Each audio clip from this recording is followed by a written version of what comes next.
I'm Jack Oswald, and you're listening. This is Hudson Hamay, and you're listening to... I'm Richard C. Hoagland, and you're listening to... I'm Art Bell, and you're listening to Dr. J Radio Live. We have an unidentified flying object.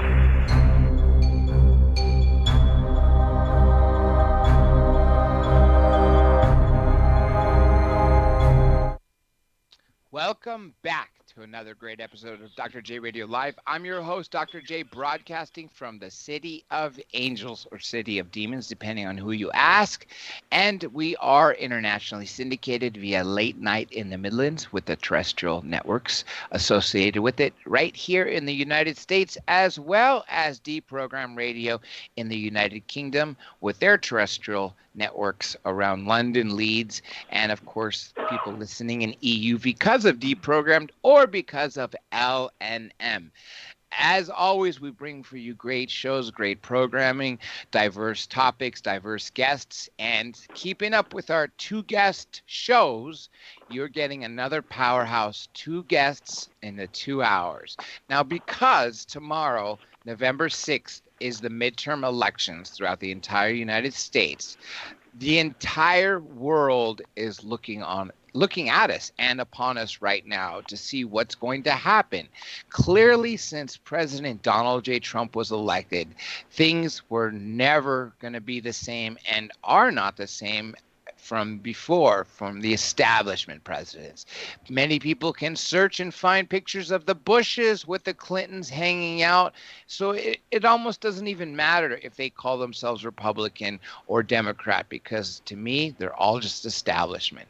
And we have someone whose resume is so super amazing. I'm sure you guys have read it.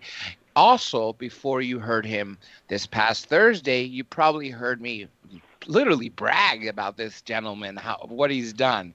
For instance, as I mentioned, he worked for 2 Latin American countries. Directly, what his title was, he was in the Joint Chiefs of Staff Senior Foreign Policy Advisor for 2, like I said, not 1, but 2 Latin American countries.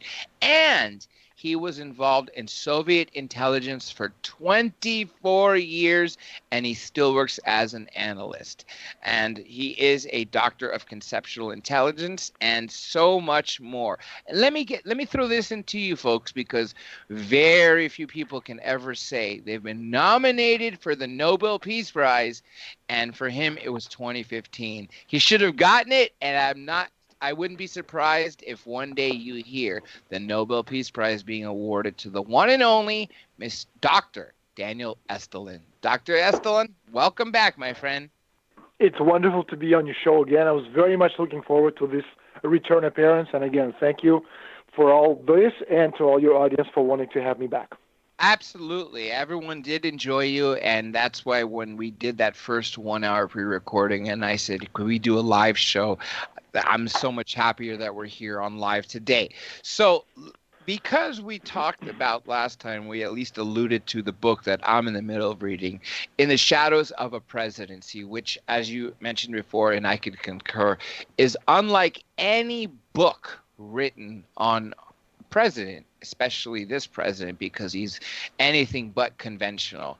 And then you've also written a book on the Bilderbergers, the most successful and most read book in the entire world. I believe you said 42 languages in 68 countries? That's right. It's, when I was coming out of the intelligence, Russian intelligence for the first time, we had a spat. It's a long story, but it was around 2003, I think, beginning 2004, I kind of thought to myself, I need to find something to do with my life. I mean, we all need to eat. And so working in a pizza joint really wasn't my idea of, doing something with my life. And so I thought to myself, I know a lot of stuff about all kinds of different subjects. A lot of it is secretive, some of it I couldn't possibly, divulge without going to prison or getting killed. And then I thought to myself, well, we've been following, meaning the Russians, we've been following some, fairly important organizations, such as, for example, the Bilderbergers, Council on Foreign Relations, Trilateral Commission, Penai Circle, Bohemian Grove, all these private and secretive think tanks and foundations, which, collectively since 1948 have combined to dismantle the Soviet Union in 1991. That was their plan, 50-year plan. So I thought, we had a lot of information on the Bilderbergers because, again, we followed them since 1954.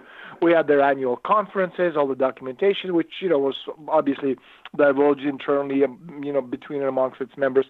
So I thought I could do this because everyone is always talking about these supranational elite circles who control the world, and people talking about the typical, the Masons, the Jews, the all-seeing eye, the Illuminati conspiracy, the Jewish Masonic conspiracy, but nobody really knew who they were.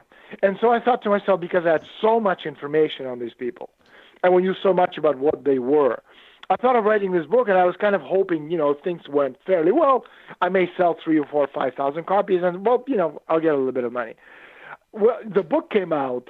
First, it came out in Spain, and it was absolutely insane. The first edition literally sold out in, I think it was like 3 minutes. And my publisher, who is the third biggest publisher in the world, called Planeta, that's a European second biggest publisher, and again, third biggest in the world. Their law firm that looked over the contents of the book, they basically told them in the report that 90% of the book was subject to a court, to a court case. And so they didn't want to publish it because there was just too much there that could take it to court. In the end, they did because the contract was airtight. And when it came out, just the entire Spain, because it was first released in Spain, went absolutely insane because suddenly all these days that people always talked about, they did this and they did that, yet coup d'etats and all, the financial shenanigans and presidents being, bumped off and et cetera, et cetera. And suddenly they had names and faces and there were documents to show how these deliberations were put together. And when the oil price went up 400% in 1973, in the midst of the Arab-Israeli war, there were documents to show that these people were talking about this 6 months before that. And even the price of oil at the end of 1973, it went up to $11.65 a barrel, $11.65. And at the May Bilderberg meeting in Saltsjöbaden, Sweden, they were talking about, I think it was like on page 65 of the document, which is in my book, The True Story of the Bilderberg Group, that the document itself, where they're saying that let's push the oil price up from somewhere from $10 to $12.50 range, and it was like right smack in the middle. And in May 73, oil was like $3.50 a barrel. So suddenly they had a face. And we knew who they were, and we knew how they worked, and we knew how they operated as this pan-global society. And it wasn't so much that it was a secret society, because it wasn't. It was the fact that suddenly you could see how these joint organizations work together towards a particular goal and the objective from a liberal banking financier order. And that's what Bilderberg was. And it certainly made a difference because then, it spread like wildfire all over the world. And as you said, 68 countries, 43 or 44 languages, and 7.3 million copies sold. So, yeah, it went above and beyond anything I possibly had hoped. Let me ask you a question about the Bilderberg Group or the Bilderbergers. From what I understand, and I've only learned this from Tony Gosling and what I've done my own research, which clearly is nowhere near, I wouldn't even put like 2% of what you've learned, maybe even less than that, is that these are kings, queens, princes, people like Henry Kissinger, people who really have controlling stakes in this world, billionaires and etc. Aren't they and the reason why they call it the Bilderberg Group is because of the name of the hotel that was in Holland, right? That's right. It was called Bilderberg because it was founded in 1954, and the first meeting was held at the Bilderberg Hotel in this little town called Oosterbeek, on the outskirts of Amsterdam. And the hotel at the time was owned by the Dutch royal family, and one of the founders of the group was one of the public faces until he was, kicked off Bilderbergers for bad behavior, for stealing public. And of course, I'm referring to Prince Bernhard and the whole Lockheed case. But Bilderberg, to help people understand, it's not a secret society. Okay. Think of it this way. In the world of international finance, there are those who steer the events and those who react to the events. While the latter, those who react to the events are better known, they're greater numbers. You see them on television all the time. You see them in news programs and periodicals and magazines. Okay, they parade on television, etc. The true power rests with the people you can't see. Okay, they're the ones in the shadow. Whether we're talking about money or power, it likes secrecy and silence. And so at the center of this global financial, again, I wouldn't say a private organization because it's not a secret society. You could say Bilderberg is certainly one of these centers. The people, you mentioned Henry Kissinger, you can say Henry Kissinger, you can say the Rockefellers, but it was really founded by Prince Bernhard, who was a cohort, in other words, a husband of Queen Juliana of the Netherlands. And what's interesting is that Prince Bernhard was also an SS Nazi card-carrying member. So Bilderberg definitely has Nazi roots as well, because quite a few of the members of Bilderberger, inner circle, or worked with with the Nazis during or after the war, or made money off of them, or were directly involved, such as the case of Walter Hallstein, who was one of the original organizers of the concentration camps and one of the signatories for the Treaty of Rome in 1957, just to give you an idea how the European society or the European Union is very much a reflection of the Third Reich. So as an organization, Bilderberg, they're very dynamic in the sense that it changes with the time. It absorbs and creates new parts while excreting the remains of the decaying parts. Rockefellers are dead. Some other members die. Others, new ones come in.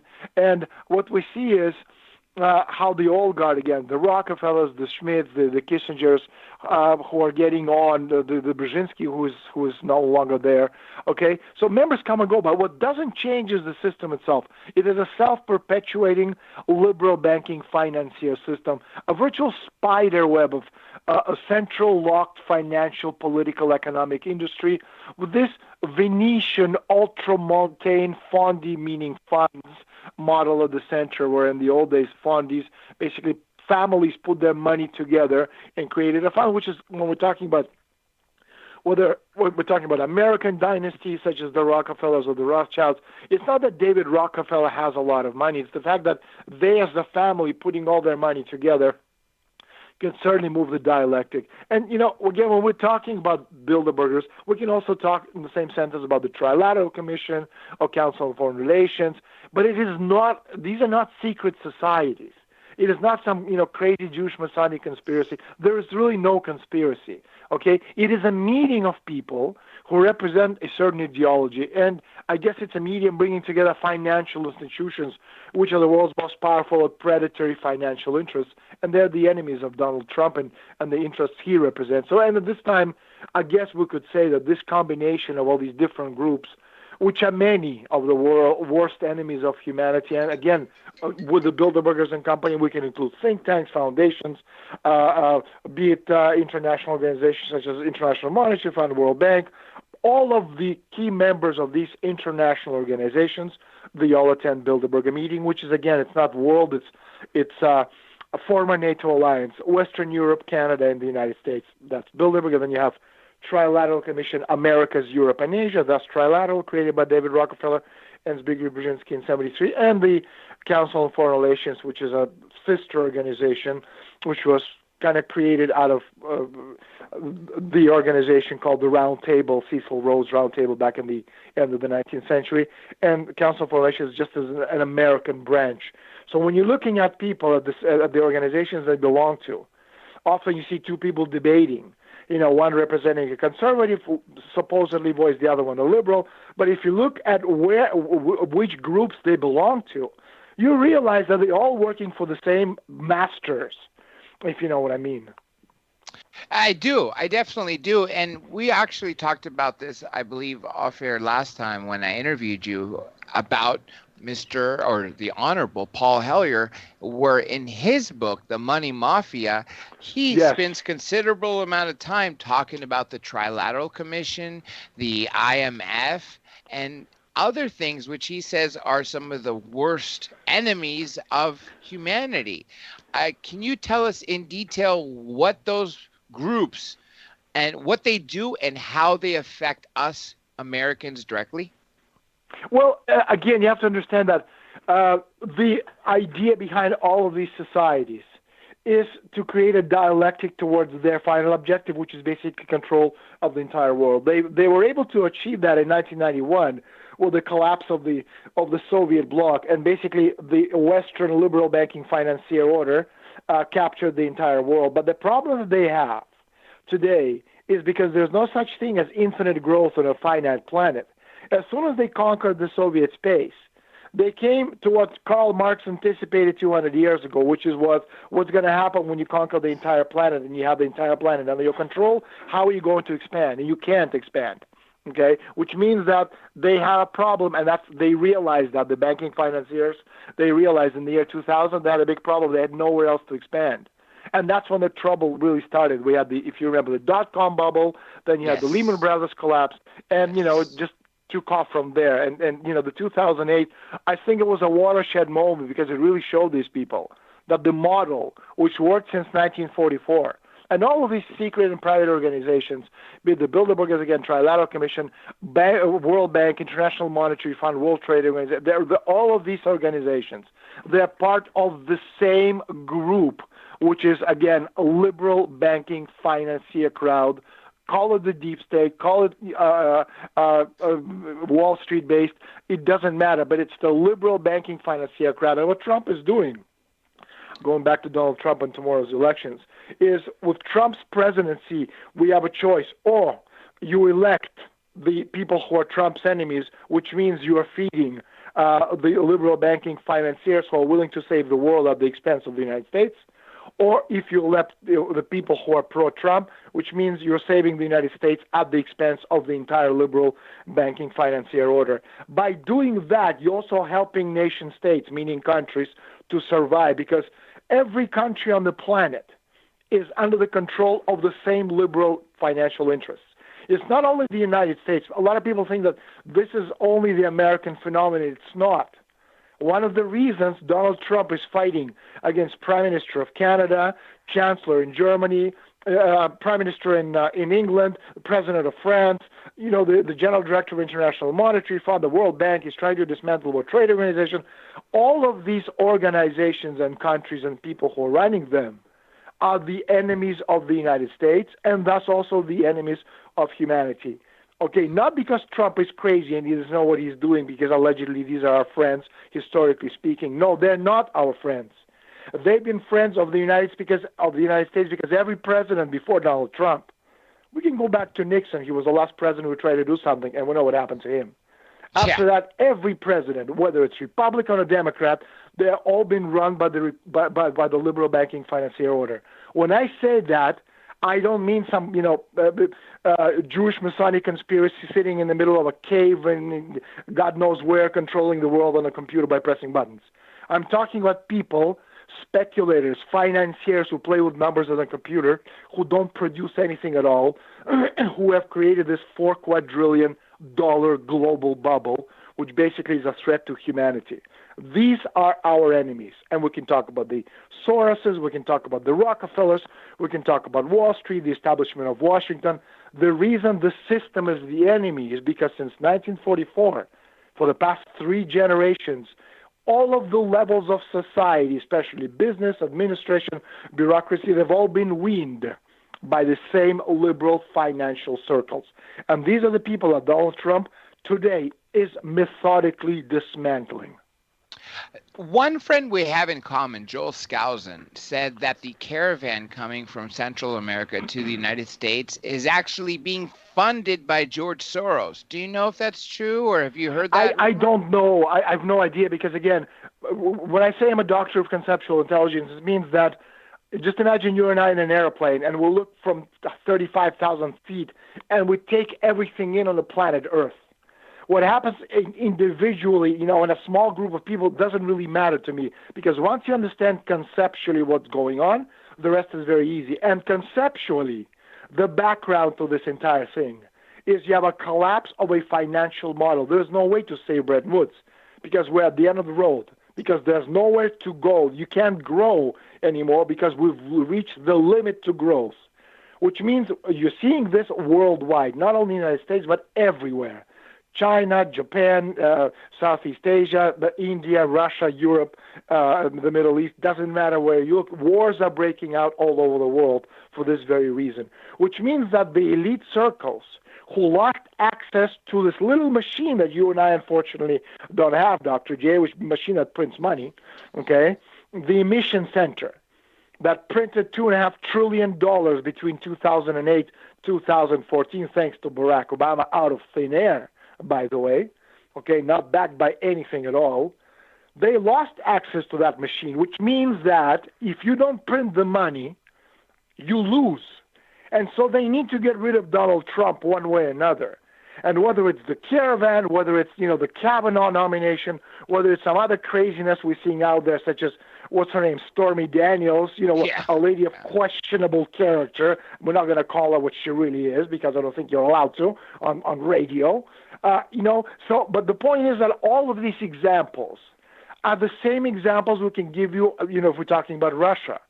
It's all Putin's fault, whether it's, the elections Trump won because, the Russian hackers and the KGB pickle-eating, Ruskies, they did this to us.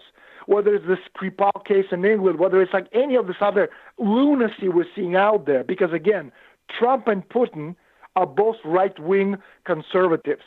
And they both have the same enemies because the enemies are global. This banking financier order. So what you're seeing in the United States, we're seeing it in Russia. And the same people are trying to do the same in Western Europe, which is why Trump is fighting them. And they're resisting. And you remember, Dr. J, the famous G7 meeting where Trump is like, absolutely, it's just classic. There's Trump sitting, with his arms crossed and everybody, if looks could kill. But this is exactly what we're facing globally. In the United States and Russia and everywhere else, these are our enemies. So the fact that there's a caravan coming in, again, the idea is they are down, they meaning the liberal banking financiers. And I'm not saying Democrats. People are probably thinking, say Democrats. I'm not saying Democrats because it's not the Democrats. Because remember, I said it last time I was on your show, the Bushes also voted for Clinton. That's right. It's transversal. It's not the Democrats against the Republicans. That's what the media wants to do. They want to create a dialectic, left, right, good, bad, Ruskies against the Americans. We are not your enemy. The liberal order is your enemy and our enemy, and they are the ones who are destroying the world. And what people have to understand that the same people creating this dialectic left, right, they're the same people who are controlling both sides. And Trump is the other team. I'm not saying Trump is a Republican because, again, he is the alternative project because he's not even a person. By that, I don't mean he's an extraterrestrial being.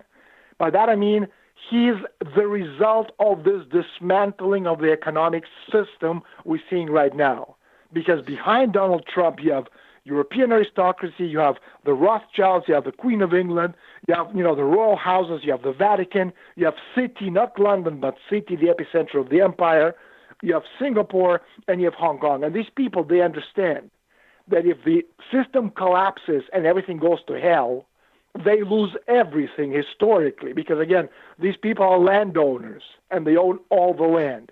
So they want an alternative model which today doesn't quite exist yet because simply the liberals who have controlled the Bretton Woods model, only now are they beginning to lose power, and they will lose.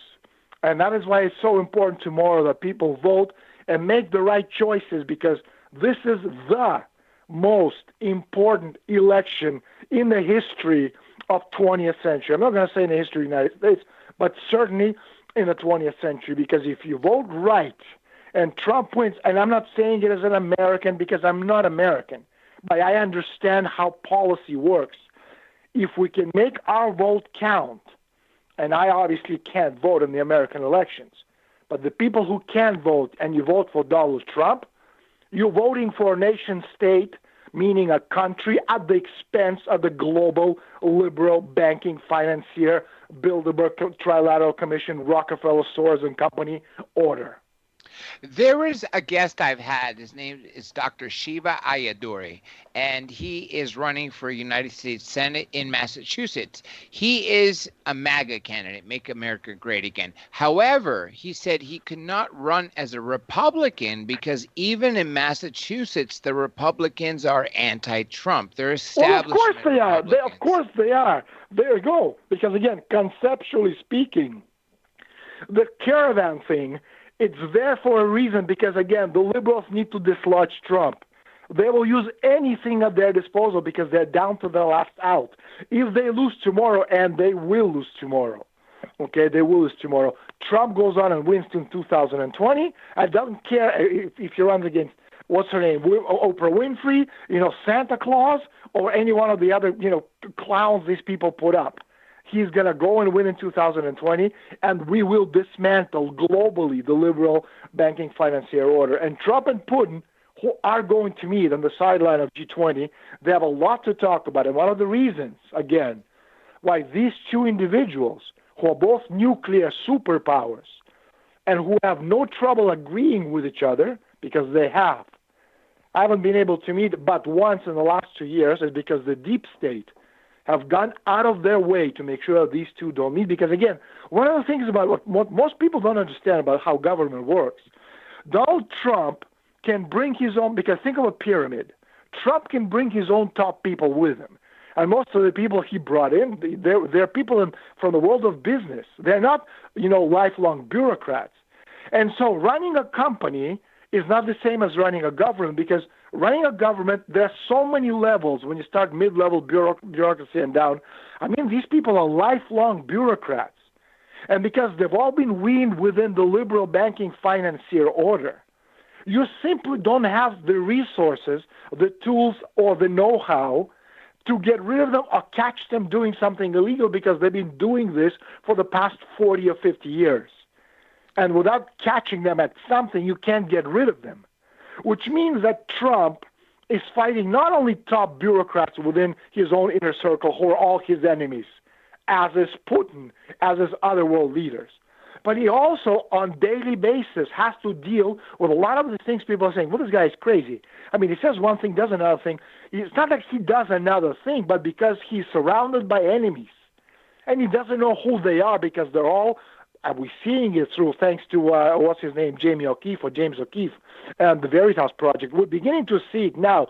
These are the examples of this mid-level bureaucrats you never knew even existed until suddenly you see their faces and who they are. But we're talking about 3 or 4 or 5 people. But these are hundreds of thousands out there, and they're all, for the most part, anti-Trump. Not because they don't like him personally, but because they've been weaned on a different system. Liberal banking financier order that has given them food, money, housing, etc., in the sense that, they've been paying their salaries for 40 years. So needless to say, their loyalty are with the enemies of Trump. And we have the same problem in Russia. And because I work within the governmental structures, I know how difficult it is, often to get to the president. And we have the same problem in Russia, because Putin is surrounded by the liberal banking financier cartel. The director of Russia's central bank, Nabiulina, she doesn't answer to President of Russia. She answers to the director of the International Monetary Fund, who runs Russia's economic policy. Trump winning in the United States helps us survive what we're going through, because 40% of my countrymen in Russia are starving to death thanks to the International Monetary Fund and banking financier order. So yes, we very much want Trump to win. Absolutely, 100% pro-Trump. When I first saw Trump picking his cabinet, I was actually shocked what Roger Stone, a mutual friend of ours, told me. He said that all but 3 people in his cabinet actually voted for Hillary. So, of course, the poor guy's surrounded by... That makes perfect sense. Yeah. And what did they do right away? They got rid of the 2 lieutenants that Trump had who were absolutely, pro-Trump. Bannon and Flynn. Yes. And it's sad because Steve Bannon would have been a very good fit. Breitbart News is something you will see that if Trump wins tomorrow, he's going to start rolling back Russian sanctions, because Trump is not an idiot. He understands. It's the inner circle, the deep state, who wants our country and your country to fight, because wars are good for business, because you can write off debts and responsibilities, and there's a lot of debts to write off, such as $4 quadrillion debt. So again, we have to keep their eyes on the ball, make sure that people go out and vote tomorrow, make sure you don't vote for anyone who's anti-Trump.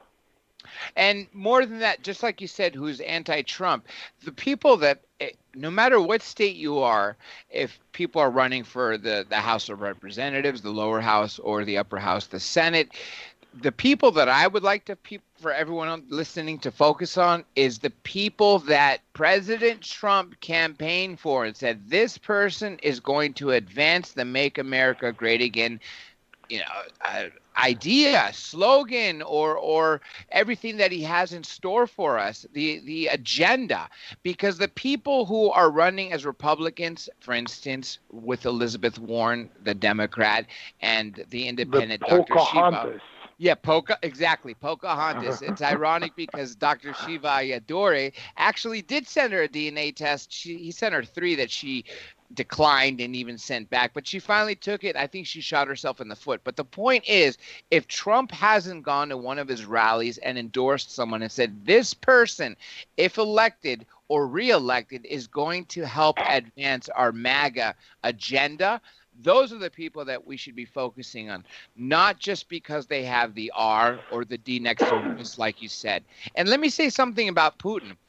I don't understand why so many people here in the U.S. dislike him, but let me say this, Daniel, and I know you're going to appreciate this. Every single Russian I have met that's either visiting or has been here for some time or became a citizen, when I say, what do you think about your president, Vladimir Putin? All of them said, he's good. He's great for Russia. He is the spitting image of what a Russian leader should be. And that's the way I feel. I've always felt Putin is good for Russia, just like Trump is good for the United States. Why is there this dichotomy of people hating it? Is it because of this liberal banking cartel? Absolutely. Again, it's not only Putin; it's Russia itself, because we are coming to the point of a global financial meltdown.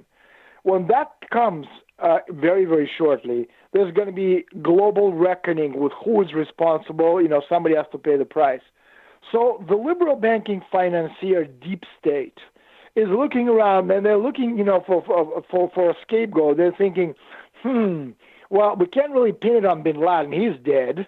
We can't pin it on Iran. They're too small. Nobody's going to believe it. We try to paint Assad as some, mass murderer, but, they're peepsqueak nation in the middle of nowhere, and nobody knows where they are. We killed Saddam Hussein. We did some unseemly things to Gaddafi. Some African dictator is really not, dressed in a towel and some, beach slippers and a towel on his head, and he's not really somebody you can pin this global crisis on. China is too big. Okay, they're also part of America's, economic order. India they're minding their own business. They never stick their nose outside their own country. So, process of elimination. Let's pin it on the Ruskies. There we have Stalin, we have Lenin, we have the revolution, we have all that stuff that went on for so long. And even if the Russian leaders and the country itself weren't responsible for most of that stuff, let's pin it on them anyway. What do people know? And so sanctions against Putin is just such a resource. We can talk about the stability of the dollar system falling, obviously critically, but this whole thing with Putin's demonization, and sanctions as an element of total demonization. Again, it has become the main tool for preparing for elections and organizing the impeachment of Donald Trump and pushing Trump, again, pushing meaning Congress and the Senate, both, pushing Trump towards more sanctions by putting sanctions on Putin and Russia makes Trump want to do one up on them because, again, what Trump needs are very peaceful, tranquil elections because, as you and I know, Mueller's commission and its conclusions are a laughing stock for the entire world, and I don't know what they're going to do when the elections are over and Trump wins. I really don't know, and now Mueller's in trouble for coercing the witnesses and stuff. So anyway, the risks are very high because, again, the game is for keeps. Okay, it's about power. It's also about who controls power and who lives and who dies because there's simply not enough for everybody any longer. So again, the question for the elite is how to seize control of the emission center, meaning the money printing, because the longer Trump remains president, the stronger those forces that stand behind him are, as well as Trump's and their hold on power. And Trump, even if he disappeared tomorrow, imagine this, okay, just poof, disappeared. It doesn't really matter because Trump is not a person but a project. And so the elite, the elite that we discussed before behind him, can replace him with someone who also represents an alternative project. Because again, Trump and Putin working together, they can destroy the financial market without too much difficulties. And Trump will win tomorrow, okay? And not only winning means not keeping, status quo in the House, but actually, strengthening his position of his own faction within the Republican Party. Then for all intents and purposes, the financiers will be definitely destroyed. Will there be a crisis shortly? I very much think so, because again, the joker that the banking elite financiers have is they can destroy the financial markets, which will obviously destroy them as well. But by destroying the markets, you're creating a situation where nobody knows how the whole thing is going to turn out. It's ironic because I don't know if you've ever heard of the Zip app, the Zip poll. You could basically ask anything you want. 6 million Americans use it, and what they do is it's an A or B answer. So a lot of the polls that I've been answering is, will there be a red wave? Will there be a blue wave? And decidedly, it's going to be a red wave. Today, for the very, very first time on the mainstream leftist media, ABC, they didn't say there's going to be a red wave. They said it's going to be a red tsunami. And that actually blows my mind, because this is ABC. It's like CNN would be saying, oh, yeah, the Dems are going to lose. Don't even bother voting. So to me, I think the Dems are finally realizing that they're going to lose, and they're going to lose big, because no amount of money, no amount of ads can do anything to help you succeed than having a president who's kept so many promises coming out to campaign for you. Well, the American elections in 2016 and tomorrow, they represent a shift in power from a faction in the United States establishment committed to maintaining this global empire to a faction intent on ensuring a robust, more self-sufficient economy in North America. As I said before, it's or the United States at the expense of the entire world, or the entire world at the expense of the United States. So if anything, what we're seeing is this will accelerate the shift from a unipolar to a multipolar world. The question before us is whether the United States administration can re-engineer federal budgets to a positive return on investment. And I think that if it does not succeed, we're entering a long, harsh financial squeeze. And worse, if tinkering with the United States Constitution occurs, as we're seeing so much being made of having a Constitution Convention, and or privatization takes over, there'll be some real trouble ahead, which is why, again, it's very important that Trump wins tomorrow, that they re-engineer the economy towards a positive return on investment, and the country goes to a multipolar world, because, again, we're seeing Atlanticism is coming to an end, and the entire energy is moving towards the Pacific region. And what we're seeing, again, between the United States and China is it's an organized retreat for both sides. This commerce war, actually, it's nonsense. From a conceptual intelligence point of view, it doesn't exist. What does exist is the Americans want to shut the door down for everyone else not to come in, have America first based on a dollar, not petrodollar system, which is a system of Trump's enemies, the liberal banking financiers. And China is going to go their way, which is the Asia, Pacific, that area. And now back to their two-contour system, which is yuan supported by the physical gold, and on the one hand, and also electronic money to write off all these enormous bubbles, financial bubbles, which have been created since the last 2008 crisis. Back to the 2008 crisis, let me ask you this, because I know they were shorting, or for other people who don't know, betting against bonds or CDOs, collateralized debt obligation. And essentially, they would take all these subprime loans and put them in a package. And even though they were subprime, which essentially means crap, that they will default or the credit was horrible, because they were put in with a lot of other bonds that they ended up being considered diversified, and they would get like a AAA rating. And it boggles my mind how this could happen unless this was planned. What do you say about that? Well, I explained, actually, I can't remember which, I think it's in the first chapter of the book. I explained how this whole phenomenon worked out. You remember, this whole thing was, as you said, speculative bubble. It came to dominate the United States and world economies, and feeding the bubble became paramount. If you don't feed the bubble, you can't expand.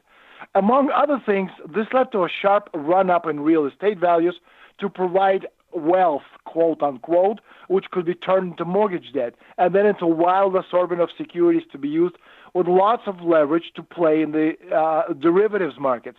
But then to keep the mortgage debt flowing as prices rose into the stratosphere, the bankers repeatedly loosened the requirements for home loans. And so this process, which was driven by the banks and by the derivatives markets, ultimately exploded. And this was falsely portrayed as a subprime crisis, but in reality was the death throes of the financial system itself. And then, in mid-2007, you remember the two Bear Stearns hedge funds signaled collapse of the Bear Stearns hedge funds. It signaled the collapse of the global securities market as speculators suddenly realized that the game was over, and so they began to try to cash out. The market for speculative paper quickly dried up, setting the nominal valuations plunging. What did the market do? Well, the market, which had grown phenomenally through leverage, began to collapse in a reverse leverage implosion. So speculators, if you remember, they had borrowed trillions of dollars to place bets, gambling that they would win enough to pay back their loans and still turn a nice profit. And this game worked for quite a while, as it usually does in the market. But it quickly turned nasty when the market seized up. And so suddenly you have the speculators, they found themselves losing on their bets, leaving no profits to pay off their loans, and thus losing on both ends. Assets began vaporizing by the trillions. And so lenders obviously became very worried, and they started demanding more collateral on margin calls, causing sales of assets that further depressed prices in this vicious reverse leverage spiral. And of course, the solution to this blowout adopted by the central banks was to begin to flood the financial markets with liquidity. As I said before, between 2008 and 2014, Barack Obama printed out of thin air $2.5 trillion. Yes. Okay, so, but, just absolute insanity. Okay, and needless to say, they swore discipline on the markets, but the banks quickly capitulated under the pressure of enormous, billion-dollar losses, trillion-dollar losses in this hyperinflationary panic. They injected, I don't know how many billions, tens of billions, hundreds of billions of dollars into the market as they raced to plug the holes caused by the savage deflation of the valuations in the system. But it doesn't matter how much money they injected, the system kept collapsing. So the money they pumped into the bailout, money that serves no economically useful purpose, will only accelerate the process. And now, this mega bubble, which was so big back in 2008, is 70% bigger. And it's a $4 quadrillion bubble. And the question is, because again, there's no such thing as limitless growth on a finite planet, and now what, ladies and gentlemen of the banking financial cartel? And they don't have an answer beyond war. Let me ask you another question. False flags. Do you think, we already had some October surprises with this MAGA bomber and, of course, the synagogue shooting, which I actually thought they were going to try to spin it and blame it on Republicans. But since the guy who did the shooting, which, by the way, is a very, very horrible thing. Anytime someone kills somebody, I don't understand why they have sort of justification in their head. I just think they're lacking that part of their brain. But the person who killed those people at the, I think it was, I don't want to say I Heart Synagogue, regardless, the synagogue in Pennsylvania, he says, I did not vote for Trump. I am a Democrat, so therefore they couldn't spin it. But do you see any other false flags happening that would try to sway the election in another way, even though it's only a day away? But then again, after tomorrow, after the Republicans, or should I say the MAGA candidates. Yeah, it's not the Republicans again. Yeah. People, when you vote for the candidates, I just want to make it clear for the audience. When you're voting tomorrow, you're not voting for a Republican Party. You're not voting for a Democratic Party. You're voting for people who are patriots of the United States of America. Meaning that not people who want to destroy the world, for the United States to survive, but people who are willing to work internationally with other countries to dismantle the liberal banking, financier, deep state, Wall Street global order. These are the people we want working with Donald Trump. Let me ask you something about decades ago. Why in the heck did Richard Nixon remove us from the gold standard? And if that's the case, a lot of people talk about Fort Knox being empty of our gold reserves. Do you know anything about those? I mean, do you know if Fort Knox is empty, or at least what you heard and through your research? And do you have an idea why the heck we removed ourselves from the gold standard? It's a very good question about Richard. I have no idea if there's any money there. I really don't know. But what actually the entire thing, and I know like I'm running a little bit out of time. Yeah, I have to go in a couple of minutes. Yeah. But again, to finish what I was saying about the terrorist attacks, so the false flags operations. Your previous question.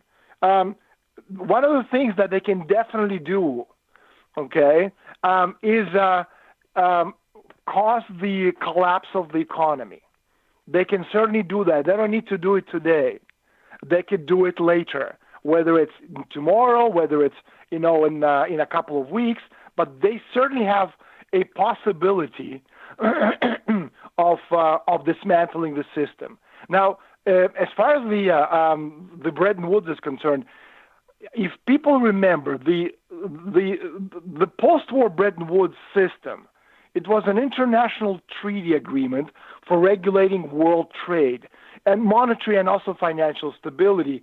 The economic reality of the world was at the time, as 44 or 45 nations sat down to negotiate at Bretton Woods, it was one in which the only industrial power with ample industrial base and the capacity to provide urgently needed machinery and goods as well as credit was the United States. And so the core of the Bretton Woods system and the adopted International Monetary Fund Articles of Agreement of 1944 was the arrangement for a fixed currency, parities. In other words, exchange rates were to be changed in relation to the dollar or gold only as a measure of last resort and only after national policy measures had been exhausted. What that basically means is that the United States dollar, okay, the role of the dollar in the Bretton Woods system was unique for a good reason in 1945, because it was the only major currency which was backed by the world's strongest and most productive industrial economy, because the United States Federal Reserve held, I think it was like 65% of the world's monetary gold reserves back in 1945. And by the end of the 1960s, because of the Vietnam War, because of all the stuff that was happening in the 60s, American economy had fallen into a major recession. And so at the same time, the amount of dollars circulating in the world increased significantly in comparison with the amount of gold that backed it, because the gold or the dollars were backed by exact amount of gold available. So for this reason, foreign countries, they started to actively swap their dollars for gold, thus depleting American reserves, because the reserves had contracted from 574 million ounces at the end of World War II to I think about 250, but a little bit less than half. And so by 1970, Nixon administration and the Federal Reserve, they had eased the monetary policy to lower interest rates and stimulate domestic growth. And by 71, when the American recession worsened and Nixon faced a hard re-election campaign in 72, the decision was made on August 15th, to get rid of what remained of the gold standard. Basically, the American government forfeited on their promise made at the end of World War II. So Nixon threw the dollar out of the gold, which then broke up the whole Bretton Woods system and opened the floodgates to the kind of manipulations we have seen since. And although people, when we talk about Bretton Woods, a lot of times you hear people say, well, Bretton Woods doesn't exist anymore. The International Monetary Fund, World Bank, World Trade Organization, these are all institutions of the Bretton Woods system. So the system itself may be dead, but it certainly has, is wearing a different mask. The system is very much alive, wearing the mask of International Monetary Fund, the World Bank, World Trade Organizations. But again, this is a system contracted and put together by the winners of World War II, and these are the people who today don't have a system they can build because we don't know who is going to win the current battle between the liberal banking financiers on the one side and Donald Trump and his people on the other. Okay, because I know we're out of time, I'm going to merge three things in one. First of all, I have a comment here from Black Dog, who's on YouTube, one of the places we're streaming. He says, just think, they did in JFK for even thinking about being bold. If you want to respond to that, hold on a second, because the other thing I want to ask you, Daniel, is what are you working on next? I'm not working on anything right now. We're right in the middle of promoting my book with Donald Trump and hoping that he wins the elections tomorrow. Kennedy was killed for many different reasons. One, obviously, the fact that he wanted to bring control of the American currency under the control of the government and take it away from the Federal Reserve, which is part of this liberal banking financier order. But also because Kennedy dreamt big. He wanted to go into space, which is exactly what Donald Trump is saying. Space is the final frontier. Because there is no growth on the planet Earth, we're looking towards the heavens. We're looking towards Moon, Mars, which is a 2-3 generation project. It's an infrastructure question. And that's why Donald Trump, in his first speech, as soon as he became president, or second, I can't remember, of the United States, he immediately talked about infrastructure. He immediately talked about getting rid of this whole, drug problem we have, you have in the United States, and we have the world over. And he immediately talked about conquering space. And these are the kinds of things that improve the lives of people per square kilometer of space against nature. And needless to say, because the elite circles are not interested in growth. They're interested in deindustrialization, which is what we have right now globally. And if you don't believe me, Detroit is a good example, Chicago, Baltimore, et cetera, et cetera. These are examples in the United States of what these grubby elite circles are doing to us. Well said. Thank you so much, Dr. Daniel Estulin. And like I said, I know you have to go, so we will definitely do this again. And hopefully we can get you on live for a full 2 hours if we can work out with your schedule as well. So you have a great evening. I will be in touch with you soon. Before we go to break, everybody, let me just tell you a few things. You're going to hear it again near the end of the show. The only thing you have to remember about the show is the name of the show. That is Dr. J Radio Live, DRJ Radio Live. For instance, the website, drjradiolive.com. Every single social media is at DRJ Radio Live. For instance, Minds. Open a Minds account, minds.com, minds.com. It is a new social media, open source, and it pays you in Ethereum-based tokens, cryptocurrency. It blows everything out of the water. Once it gets the users, then you'll understand. And everything from Instagram, Twitter, Facebook, Flickr, Tumblr, of course, YouTube if you're watching and streaming this from there. Anything you could think of. Once you go to the website, you'll see at the very top, You'll see all the different links that'll take you to every single one of them. So with that being said, folks, stay tuned. When we come back, it's going to be like a whole other show because we're having another guest, another opening, and so much more. So everybody, stay tuned. We'll be right back. Those of you listening on YouTube, remember there will be another stream. So pay attention to it in literally 5 minutes or less.